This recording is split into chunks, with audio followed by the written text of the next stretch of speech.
दोस्तों Indian premiere league 2025 का जो मैच खेला जाएगा 19 मई को शाम को 7:30 बजे आईपीएल का मैच नंबर 61 खेला जाएगा। ये मैच खेला जाएगा Lucknow super giants versus Sunrisers Hyderabad के बीच खेला जाएगा। एलएसजी लखनऊ और हैदराबाद अभी तक कितना मैच खेली हैं आईपीएल का? दोनों टीमें 11-11 मैच खेली हैं।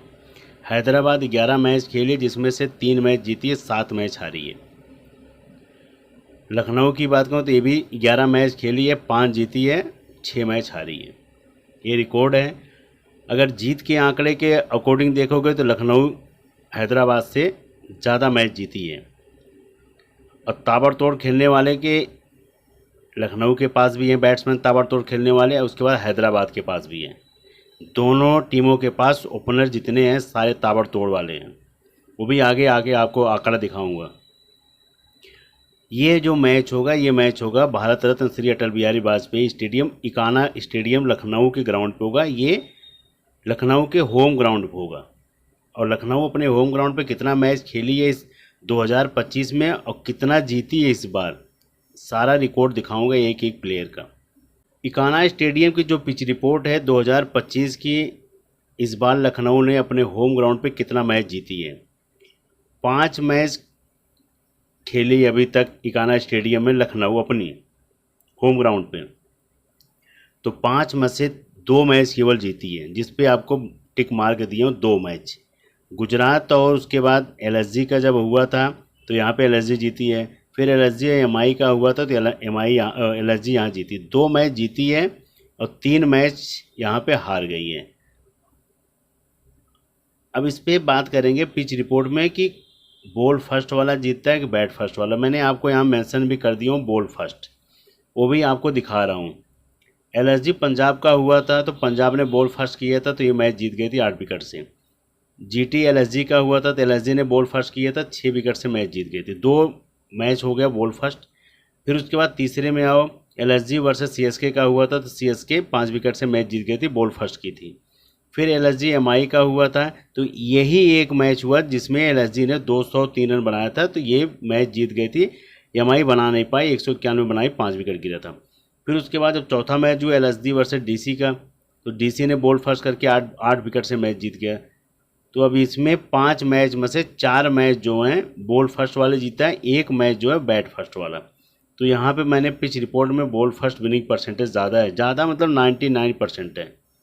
अगर नहीं खेल पाओगे तो अलग चीज़ है, लेकिन सेकंड इनिंग में बैटिंग करना आसान हो जाता है। फर्स्ट इनिंग में बैटिंग करना थोड़ा टफ रहता है, इसीलिए 4 मैच में बॉल फर्स्ट वाले जीते हैं।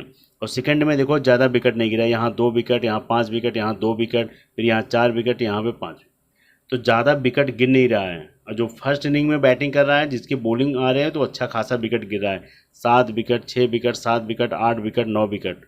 तो जो फर्स्ट इनिंग में बैटिंग कर रहा है उसके ज़्यादा विकेट गिर रहा है, जो सेकंड इनिंग में बैटिंग कर रहा है उसके विकेट कम गिर रहा है। तो उस हिसाब से आपको बॉलर लेके चलना है, उस हिसाब से आपको बैट्समैन लेके चलना है। बहुत मायने रखता है पिच रिपोर्ट। क्यों मायने रखता है? क्योंकि 5 मैच हैं, 1 या 2 मैच नहीं, 5 मैच की पिच रिपोर्ट है। 4 मैच बॉल फर्स्ट वाले जीते हैं, 1 मैच बैट फर्स्ट वाला। जो पिच रिपोर्ट है इस स्टेडियम पे जो लखनऊ की टीम 5 मैच खेली है, सबसे बेस्ट रिकॉर्ड किसका है 5 मैच का? एडम मार्करम का रिकॉर्ड 28, 53, 58, 6, ये रिकॉर्ड है 52। ज़बरदस्त रिकॉर्ड है एडम मार्करम का। मिचेल मार्श पहले में 0, उसके बाद दूसरे में 60, फिर 30, 45, बढ़िया रिकॉर्ड है। उसके बाद पूरन का 44 run, 12 run, 61 run, 8 run, 9 run. 2 match के अलावा 3 मैच में पूरन फ्लॉप गए हैं, 2 मैच में केवल रन बनाए हैं। पंत 1 मैच में केवल रन बनाए हैं और 4 मैच में फ्लॉप गए हैं। पहले में 2, फिर 21, फिर 63, फिर 0। आयुष बड़ानी जब जब मौका मिला है तो आपको अच्छा पॉइंट दिए हैं, अच्छा इनको आपको लेके चलना ही पड़ेगा। 41, 30, 28, 22, 36। डेविड मिलर बहुत नीचे आते हैं तो इनको उतना कुछ खास नहीं है। अगर शुरुआत के 3 विकेट गिरा रहे हो तब डेविड मिलर को रखना, अन्यथा डेविड मिलर को रख के कोई फ़ायदा नहीं है। अब्दुल समद ये भी वही डेविड मिलर के साथ आते हैं, जब शुरुआत में जल्दी विकेटें गिरेंगी तभी अब्दुल समद का भी रखना ठीक रहेगा, नहीं अन्यथा कोई फ़ायदा नहीं है। 27, 20 दोस्त। दुर्गेश सिंह राठी की बात करूँ तो इस ग्राउंड पे 3 मैच खेले हैं, पहले में 2 ले गए, फिर 1, ये रिकॉर्ड है।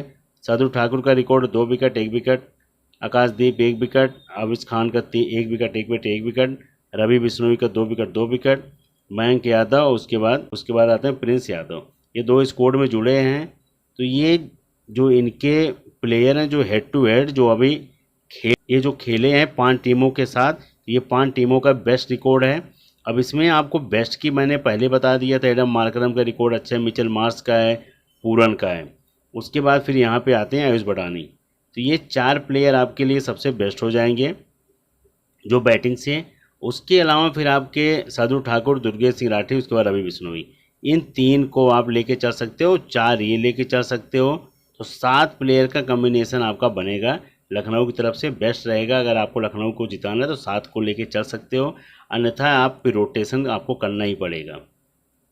अभी हेड टू हेड का जो रिकॉर्ड है, जब आपस में दोनों टीमों ने मैच खेला है, 27 मार्च 2025 का रिकॉर्ड है। ये मैच हुआ था राजीव गांधी इंटरनेशनल स्टेडियम हैदराबाद। तो यहाँ पे सनराइजर हैदराबाद के होम ग्राउंड पे मैच हुआ था, लेकिन यहाँ पे लखनऊ जीत गई थी। इन्हीं के होम ग्राउंड पे लखनऊ 5 विकेट से मैच जीती थी। हैदराबाद 190 पे 9 विकेट गिरा था, एलएसजी 193 पे 5 विकेट पे ही जीत गई थी। तो ये लखनऊ इनके होम ग्राउंड पे हराई है। तो हो सकता है कि अब ये लखनऊ के होम ग्राउंड पे होगा तो हैदराबाद अपना बदला पूरा करेगी। तो उस बिहेव पे अगर देखना है तो उस टाइप से, नहीं तो लखनऊ एक मैच हैदराबाद को हराई है। तो उस बिहेव पे आपको बताऊंगा कि कौन सबसे बेस्ट, जब आपस में खेलते हैं सबसे बेस्ट किन के खिलाफ कौन अच्छा खेलता है और कौन सबसे ज़्यादा विकेट ले जाता है। एक एक प्लेयर का एनालिसिस करके बताऊंगा। सबसे पहले हैदराबाद के प्लेयर के बारे में बात करूंगा। ट्रेविस हेड 47 रन की पारी खेले थे, प्रिंस यादव उनको आउट किए थे। अभिषेक शर्मा 6 रन, शार्दुल ठाकुर। ईशान किशन 0 पे आउट हो गए थे, Shardul Thakur. Nitish Reddy 32 run, Ravi Bishnoi. Klaasen run out हो गए थे 26 रन बना के। Ankit Verma 36 run, Durgesh Singh Rathi. Abhinav Manohar 2 run, Shardul Thakur out किए थे। Pats Cummins 18 run 2 wicket. उसके बाद आविश खान, उसके बाद फिर एडम जंपा को 1 विकेट मिला था, हर्षित पटेल को 1 विकेट मिला था, मोहम्मद शमी को 1 विकेट मिला था। ये रिकॉर्ड है जब हैदराबाद के जो प्लेयर खेले थे, हेड टू हेड का रिकॉर्ड है, जब आपस में एलएसजी और हैदराबाद का मैच हुआ था राजीव गांधी में। अब एलएसजी की बात करूँ, जब हेड टू हेड में मैच हुआ था, एडम मार्करम 1 रन बनाए पाए थे, शमी आउट कर दिए थे इनको। मिचेल मार्श 52 रन की पारी खेले थे, पैट्स कमिंग आउट किए थे। पूरन 70 रन की पारी खेले थे, पैट्स कमिंग। पंत 15 रन, हर्षित पटेल। उसके बाद रवि बिश्नोई को जंप आउट किए थे। ये रिकॉर्ड था। उसके अलावा David Miller 13 run, Abdul Samad 22 run, Durgesh Singh Rathi 1 wicket मिला था, शार्दुल ठाकुर को 4 विकेट मिला था, आविश खान को 1 विकेट, रवि बिश्नोई को 1 विकेट, प्रिंस यादव को 1 विकेट। ये रिकॉर्ड था जब आपस में मैच हुआ था हेड टू हेड। अब इसमें टॉप की बात की जाए तो टॉप में शार्दुल ठाकुर सबसे टॉप की पिक रहेंगे। फिर रवि बिश्नोई का भी इन्होंने रन नहीं मार पाए थे, कम पॉइंट दिए थे, 1 ही विकेट मिला था, लेकिन इनकी इकोनॉमी बहुत अच्छी थी। फिर उसके बाद बैटिंग से फिर पूरन, उसके बाद फिर आते हैं मिचेल मार्श। ये 4 प्लेयर देखा जाए सबसे बेस्ट पिक पे पॉइंट दिए थे। मिचेल मार्श, पूरन के बाद फिर आते हैं दुर्गेश सिंह राठी का भी ठीक ठाक था। उसके बाद फिर शार्दुल ठाकुर, उसके बाद रवि बिश्नोई, और उसके बाद प्रिंस यादव को 1 विकेट मिला था, आविश खान को 1 विकेट मिला था। सबसे पहले एलएसजी और हैदराबाद की अगर टीम की बात कहूँ तो तीनों फॉर्मेट में किसको लेके चलना पड़ेगा, चाहे ग्रैंड लीग की बात हो, चाहे स्मॉल लीग की, चाहे हेड टू हेड की। तो सबसे पहले बात करूंगा विकेट कीपिंग से आपको किसको रखना है तीनों फॉर्मेट में। तीनों फॉर्मेट के लिए आपके लिए सबसे बेस्ट रहेंगे क्लासन तीनों फॉर्मेट में, पूरन, उसके बाद आपके ये 2 जो प्लेयर रहेंगे, ये 2 जो ग्रैंड लीग में रहेंगे, कोई स्मॉल लीग में रखेगा इनको, पंत को या उसके बाद ईशान किशन को। लेकिन ये जो 2 प्लेयर हैं, ये आपको तीनों फॉर्मेट मिलेंगे, small league, head to head, grand league. ये जो 2 प्लेयर मिलेंगे केवल ग्रैंड लीग में रहेंगे, कोई हेड टू हेड में, कोई स्मॉल लीग में भी रखेगा, पंत को, उसके बाद ईशान किशन को। बैटिंग से अगर बात करूं तो मिचेल मार्श को तीनों फॉर्मेट रखेंगे, टी हेड को तीनों में रखेंगे, आयुष बड़ानी को तीनों फॉर्मेट रखेंगे। ये जो 3 प्लेयर हैं ये तीनों फॉर्मेट रखे जाएंगे। उसके अलावा अंकित वर्मा केवल ग्रैंड लीग पिक रहेंगे, डेविड मिलर को ग्रैंड लीग में रखेंगे, अब्दुल समद को केवल ग्रैंड लीग में रखेंगे, नीतीश रेड्डी को मौका मिलेगा तो ये ग्रैंड लीग पिक रहेंगे। और उसके अलावा जितने प्लेयर हैं मुझे नहीं लग रहा किसी को मौका मिलेगा इसमें से। ऑलराउंडर से बात करूं तो अभिषेक शर्मा तीनों फॉर्मेट में रहेंगे, एडम मार्करम तीनों फॉर्मेट में रहेंगे। ये 2 प्लेयर्स तीनों फॉर्मेट में रहेंगे। हेड टू हेड लगाना है, स्मॉल लीग और ग्रैंड लीग तीनों में आप लेके चल सकते हो। उसके अलावा सारे बेंच पे हैं, इसमें से किसी को मौका नहीं मिल सकता है। बॉलिंग से बात करूँ तो हर्षित पटेल तीनों फॉर्मेट रहेंगे, पैट्स कमिंस तीनों फॉर्मेट रहेंगे। आबिस खान को केवल जीएल में मौका मिलेगा और उसके बाद स्मॉल लीग में मिलेगा कहीं कहीं। उसके अलावा अगर समीक को मौका मिलता है तो केवल आपकी ग्रैंड लीग पिक रहेंगे, न इनको स्मॉल लीग में रखना, न इनको हेड टू हेड में रखना।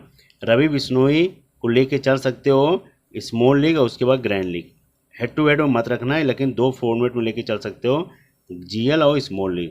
उसके बाद सरदू ठाकुर को अगर मौका मिलेगा, सरदू ठाकुर को पिछले मैच में रेस्ट दिया गया था, तो अगर मौका मिलेगा तो इनको आप हेड टू हेड में भी लेके चल सकते हो, स्मॉल लीग में भी ग्रैंड लीग में भी, तीनों आजमा सकते हो। दुर्गेश सिंह राठी केवल आपको अगर आपको लगना है तो ग्रैंड लीग और स्मॉल लीग में लेके चलना, हेड टू हेड में कम रखना है दुर्गेश सिंह राठी को। ईशान मलिंगा की बात करूँ तो केवल आपको ग्रैंड लीग पिक मिलेंगे आपको। उसके अलावा मुझे कुछ खास नहीं लग रहा है। जैसे यूनाइटेड केवल ग्रैंड लीग में, उसके बाद अंसारी ग्रैंड लीग में, और ये सब small league head to head में रखोगे तो हार जाओगे। अब बात करेंगे हेड टू हेड की टीम बनानी है तो आपको किस विकेट कीपिंग से किसको लेके चलना है, पूरन और क्लासन, ये विकेट कीपिंग से रहेंगे। बैटिंग से रहेंगे मिचेल मार्श, उसके बाद फिर टी हेड, आयुष बटानी, ये तीन हो जाएंगे बैटिंग से। ऑलराउंडर से अभिषेक शर्मा, एडम मार्करम, ये हो जाएंगे। बॉलिंग से आएंगे हर्षित पटेल, पैट्स कमिंस, उसके बाद फिर यहाँ पे आबिस खान, ये रहेंगे अभी जो रिसेंट मैच खेल के आ रहे। नहीं तो फिर आबिस खान से अच्छा सरदू ठाकुर रहेंगे, उसके बाद एक में रवि बिश्नोई, ये आप लेके चल सकते हो। चाहे एलएसजी की बात करूँ चाहे हैदराबाद की तरफ से रहेंगे Klaasen, T head, Abhishek Sharma, उसके बाद हर्षित पटेल, पैट्स कमिंस, ये 5 प्लेयर रहेंगे। उसके बाद फिर एलएसजी की बात करूँ तो पूरन, Ayush बटानी, Mitchell Marsh, Adam Markram, उसके बाद रवि बिश्नोई, सरदू ठाकुर, ये रहेंगे 6 प्लेयर एलएसजी की तरफ से, क्योंकि एलएसजी की तरफ से ये सारे रन मारने वाले प्लेयर हैं। अगर ये आउट हो गए तो समझ लेना एलएसजी 100 का आंकड़ा भी नहीं पहुंचा पाएगी। और सेम वही कंडीशन हैदराबाद की भी है। अगर ये लोग आउट हो गए तो हैदराबाद में एक अंकित वर्मा भी हैं, अगर वो लोग आउट हो गए तो समझ लेना ये भी 100 का आंकड़ा नहीं पार कर पाएगी। तब सीधा आपको क्या करना है, बॉलर को ज़्यादा लेके चलना है अगर आपको लगता है कि टॉप ऑर्डर जल्दी आउट हो जाएगा तब। लेकिन अगर रन बना के सोच रहे हो, क्योंकि ये इनको भी लास्ट में डेथ ओवर करा दिया जाता है, कभी इनको भी कभी एक भी करते हैं। रवि बिश्नोई अच्छा रिकॉर्ड है, ये दोनों बॉलिंग से और बैटिंग से पॉइंट देंगे। ये जो 4-5 प्लेयर हैं केवल आपको बैटिंग से पॉइंट देंगे, और ये जो 2 प्लेयर हैं विकेट कीपिंग से भी पॉइंट देंगे अगर विकेट कीपिंग में मौका मिला तब। और इसमें कैप्टन वाइस कैप्टन मैंने आपको बता दिया है, यहीं से मिलेंगे आपको। Captain vice captain Abhishek Sharma, Adam Markram, Mitchell Marsh, T Head, Pooran, Klaasen, तो ये आपके पास 6-7 प्लेयर हैं जो कैप्टन वाइस कैप्टन के सबसे ज़्यादा हाईएस्ट पिक रहेंगे। चाहे आप स्मॉल लीग लगाओगे, चाहे आप क्या नाम है हेड टू हेड लगाओगे, तो ये आपको सब ज़्यादा मिलेंगे। ग्रैंड लीग में भी मिलेंगे ये सब कैप्टन वाइस कैप्टन, लेकिन उसमें से कुछ प्लेयर आपको 2-3 प्लेयर जो हैं आपको निकालने पड़ेंगे। बड़े प्लेयर हैं, और कोई छोटा प्लेयर आके आपको 50-60 पॉइंट दे देगा तो आपको एक बड़े प्लेयर से ज़्यादा पॉइंट दे देगा, तो आप पीछे हो जाओगे। ये चीज़ थोड़ा समझ के चलना।